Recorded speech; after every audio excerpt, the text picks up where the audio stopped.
पहले पार्ट में कवर करने वाले हैं हमारी चार मेजर प्रोनाउन। सबसे पहला पर्सनल प्रोनाउन, उसके बाद में पजेसिव, उसके बाद में रिफ्लेक्सिव और उसके बाद में empathic. Pronoun used in the place of person thing called personal pronoun. Possession बताना पजेसिव प्रोनाउन के अंदर में आता है। नमस्कार, आप सभी का स्वागत है मेरे YouTube चैनल पर। जैसा कि आप सभी को पता है, हम आपके सामने पूरी की पूरी पार्ट ऑफ स्पीच की सीरीज लेकर आए हैं, जिसमें हम लोगों ने पहले ही डिस्कस किया था कि पार्ट ऑफ स्पीच होते क्या हैं, जो हम लोगों ने पहली वीडियो में कवर किया था। उसके बाद हम लोगों ने सेकंड वीडियो में बात की थी कि नाउन क्या होती है, उसके टाइप क्या होते हैं और उनका यूज पार्ट ऑफ स्पीच में कितना उपयोगी है। और आज हम लोग बात करने वाले हैं सेकंड पार्ट ऑफ स्पीच, जिसका नाम है प्रोनाउन। तो चलिए स्टार्ट करते हैं। प्रोनाउन क्या होता है और उसका यूज कितना इंपॉर्टेंट है हमारी इंग्लिश ग्रामर के लिए और कॉम्पिटिटिव एग्जाम के लिए। तो आपके सामने हम लोग स्टार्ट करने वाले हैं। सबसे पहले हम लोग बात करते हैं प्रोनाउन। आखिर प्रोनाउन होता क्या है, तो सबसे पहले हम लोग बात कर लेते हैं। Pronoun is a word use the place of noun. देखिए सबसे इजी लिखा हुआ है, use a place of noun. आप इतना याद रखिए।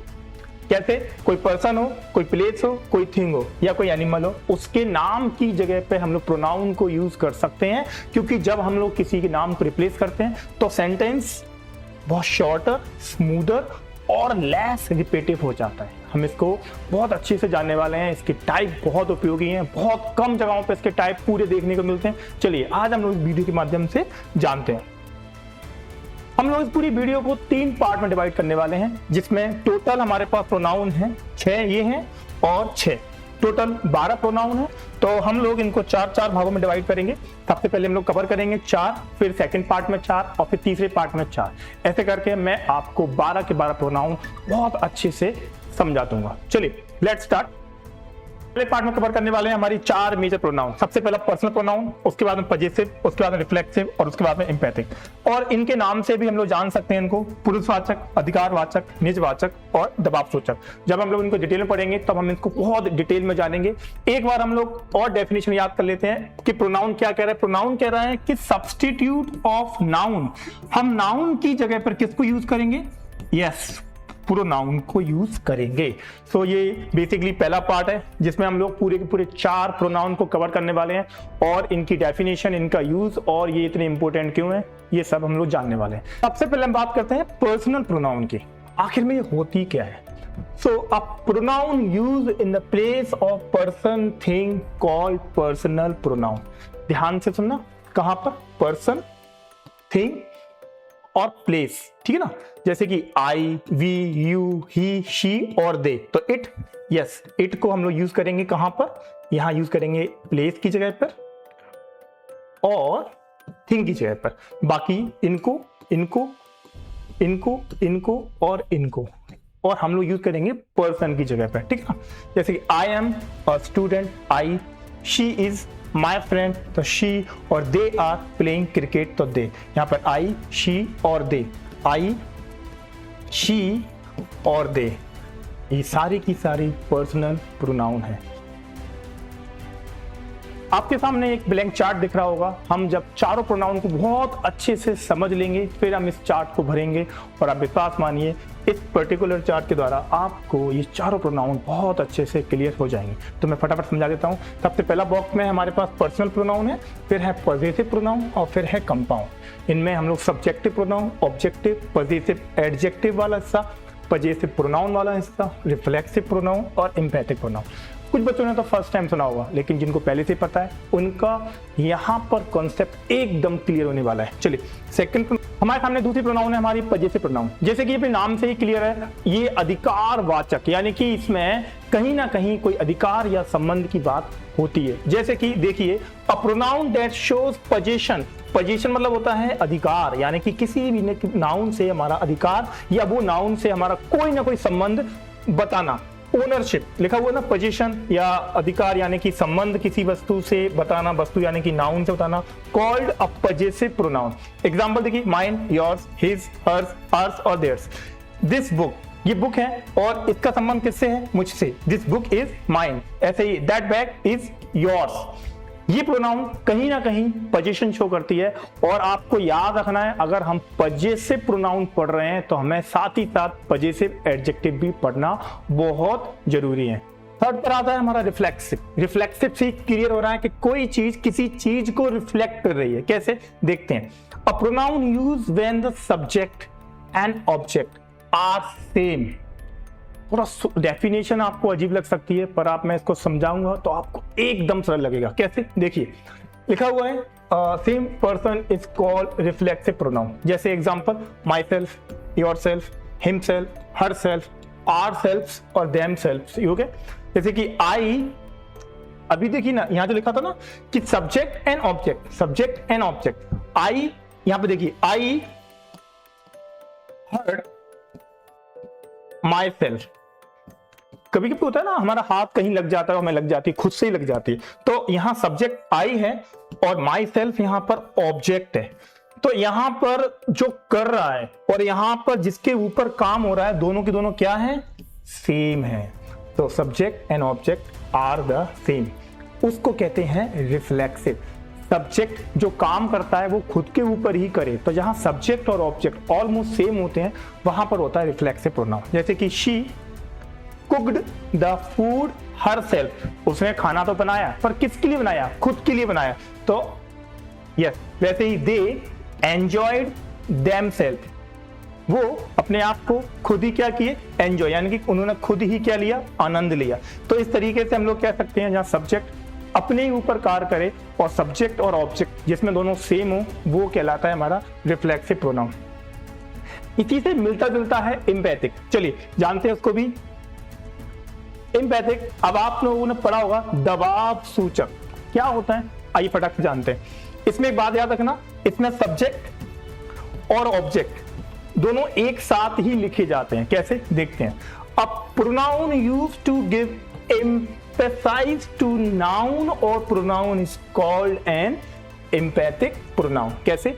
My self, himself, herself, themself. Sir आपने पहले भी यही बताया था। हाँ, देख लीजिए दोनों सेम होते हैं पर दोनों को लिखने का और दोनों को एक्सप्लेन करने का तरीका अलग होता है। कैसे? देखिए यहां पर आई और माई सेल्फ दोनों एक साथ एक सब्जेक्ट में आए हैं, फिर कंप्लीटेड द वर्क, यानी कि आई बता रहा है कि मैंने खुद ने ही कंप्लीटेड द वर्क, यानी कि वो दबाव डाल रहा है कि मैंने खुद ने ही किया है काम। The principal himself take the papers, यानी कि प्रिंसिपल ने खुद ही, मतलब आप समझ रहे हैं ना। यहां पर अगर हम लोगों ने पहले देखा था तो पहले में शी और उसका जो रिफ्लेक्सिव था वो ऑब्जेक्ट के फॉर्म में था, पर इस वाले में हम लोगों ने क्या देखा कि यहां पर उसका सब्जेक्ट में ही उसका रिफ्लेक्शन है, यानी कि उसका दबाव उसी के ही सब्जेक्ट के साथ आ रहा है। जैसे कि she her self admitted the mistake, उसने खुद ही अपनी गलती को मान लिया। तो इस तरीके से हम लोगों ने यहां पर चार प्रोनाउन को बहुत अच्छे से जाना। सबसे पहली हम रिपीट करते हैं एक बार। सबसे पहला वाला है हमारा पर्सनल, जहां पर हम लोग बात करते हैं किसके बारे में? पर्सन और थिंग और प्लेस के बारे में। तो यहां पर जो एक इट नाम का प्रोनाउन है, इसको हम लोग अलग पढ़ने वाले हैं इम्पर्सनल के अंदर। ओके, इसमें हम लोग नहीं पढ़ेंगे, बस हम लोग जानते हैं इसमें। तो यहां पर हम लोगों ने पहले पढ़ा था पर्सनल, फिर हम लोगों ने पढ़ा था इसके बाद पजेसिव जो किसी अधिकार को बताता है, उसके बाद में हम लोगों ने पढ़ा था इसमें रिफ्लेक्सिव जो बताता है कि जैसे कि she cooked the food herself, जो अपना काम खुद, यहां पर आप चाहो ना तो खुद, निज मतलब होता है स्वयं, खुद, जो खुद से करे अपना काम, ठीक है ना। उसके बाद हम लोग बात करेंगे, हम लोगों ने इसमें आखिरी में पढ़ा था एम्पैथिक प्रोनाउन। दबाव किस टाइप का कि I myself completed the work, मतलब मैंने खुद ही वो काम किया है। तो रिफ्लेक्सिव और एम्पैथिक में आपको थोड़ी कंफ्यूजन लिखने में हो सकती है, पर उसको पढ़ने में या उसको एक्सप्लेन करने में नहीं होनी चाहिए। चलिए फटाक से हम जो चार्ट के बारे में बात किए थे उसको फिल करते हैं और समझते हैं इस कॉन्सेप्ट को। चलिए सबसे पहले हम लोग फिल करते हैं सब्जेक्टिव लाइन को। सबसे पहला पर्सनल में सब्जेक्टिव कौन से होते हैं? जो सब्जेक्ट में आते हैं वो I, we, you, he, she, it और दे। उम्मीद करता हूं आपको दिख रहा होगा I, we, you, he, she, it और दे। उसके बाद में उसका ऑब्जेक्टिव, किसी सेंटेंस का अगर सब्जेक्ट होता है तो उसका ऑब्जेक्ट भी होता है, और ये आप बहुत ध्यान से याद कीजिए। सेकंड में आता है आई का ऑब्जेक्ट क्या बनता है? मी। वी का क्या बनता है? अस। यू का यू, ही का हिम, शी का हर, और ये क्या है आपका इट, तो इट का इट, दे का यहां बनेगा देम। इतना याद हुआ आपको? अब चलते हैं। अब आप लोगों को एक छोटी सी कंफ्यूजन होगी, सर हम लोग जब प्रोनाउन पढ़ रहे हैं तो यहाँ एडजेक्टिव का क्या काम? तो मेरे बच्चों, अगर हम लोग पजेसिव प्रोनाउन को बहुत अच्छे से जानना चाहते हैं तो हमें पजेसिव एडजेक्टिव को भी बहुत ध्यान से पढ़ना पड़ेगा। हम इसको फिर से एडजेक्टिव में पढ़ेंगे, पर हम लोग इसको प्रोनाउन के साथ थोड़ा देख के चलते हैं, क्योंकि ये बहुत ज्यादा ऑलमोस्ट करीब करीब होता है। मतलब कभी कभी बच्चे इतनी गलती कर देते हैं कि पजेसिव प्रोनाउन जब पजेसिव एडजेक्टिव लगा देते हैं, तो हम इसको अच्छे से यहाँ पढ़ लेते हैं। तो आई मी, तो इसका पजेसिव एडजेक्टिव क्या बनेगा? माय।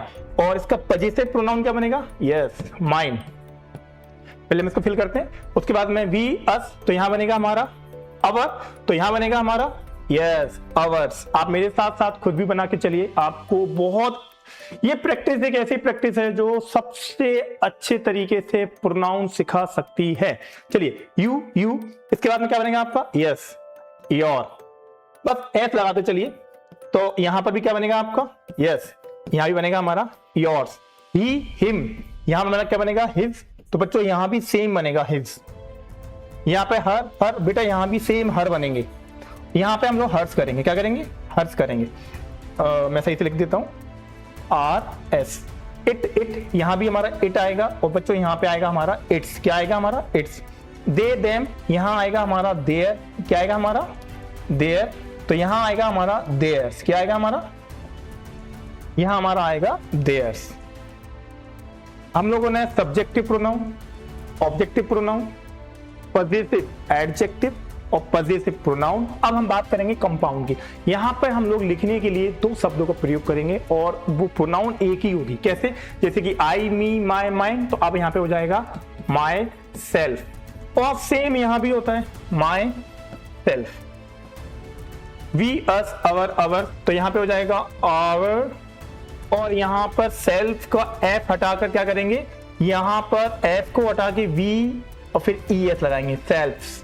वैसे ही सेम यहां पे आएगा आवर सेल्फ्स। Very nice. यहां थोड़ा याद रखना, यहां पे हमें योर सेल्फ लिखना पड़ेगा और इसी के साथ अगर यू एक से ज्यादा है तो योर सेल्फ लिखना पड़ेगा। बहुत सुंदर। उसके बाद में सेम हम लोग यहां पर भी ऐसे ही लिखेंगे, योर सेल्फ और yourselves. Very nice. He, him, his, और यहां पे आएगा हमारा हिम सेल्फ। यहां पर भी हमारा क्या आएगा बेटा? Himself. She, her, hers, और यहां पर शी सेल्फ या नहीं, यहां पे आएगा हर सेल्फ। क्या आएगा बच्चों? यहां पे आएगा हर सेल्फ। बहुत बच्चे गलती करते हैं, आप इससे आप बहुत आराम से सीख सकते हो। हर, यस, हर सेल्फ। मैं उम्मीद करता हूं आपको ये चार प्रोनाउन बहुत अच्छे से क्लियर हो गई होंगी। इट्स, और यहां पे आएगा बच्चों हमारा इट सेल्फ। हमेशा वस्तु और स्थान, प्लेस और थिंग के लिए इट लगाते हैं। पूरी प्रोनाउन में केवल यही है जो इम्पर्सनल है, यानी कि नॉन लिविंग है। और यहां पर भी हम लोग लगाएंगे यहां पर इट सेल्फ। उम्मीद करता हूं आपको क्लियर हो गया होगा। दे, दैम, देयर, देयर, तो बेटा यहां पे लगाएंगे दैम सेल्फ। आप यहां पर भी सेल्फ होगा, है बेटा। यहां पर भी क्या होगा? दैम, और यहां पर मैं सही से लिख देता हूं, यस, सेल्फ। देखिए ना, हम लोगों ने कितनी जल्दी ये चार्ट फिल कर लिया। आप इस चार्ट की बहुत ज्यादा प्रैक्टिस कीजिए। इसको हम लोग पर्सनल, पजेसिव और कंपाउंड चार्ट कहते हैं। इसमें हम लोग पता कर सकते हैं बेसिकली जब बच्चा सेंटेंस बनाता है या बेसिक इनिशियली जब वो सेंटेंस बोलता है तो उसको क्लियर नहीं होता कि मैं आई कहाँ लगाऊं, मी कहाँ लगाऊं, माई कहाँ लगाऊं, माइन कहाँ लगाऊं, माई सेल्फ कहाँ लगाऊं और माई सेल्फ। यहाँ पे आप लोगों को पता है ना कि रिफ्लेक्सिव पीछे लगाते हैं हमेशा।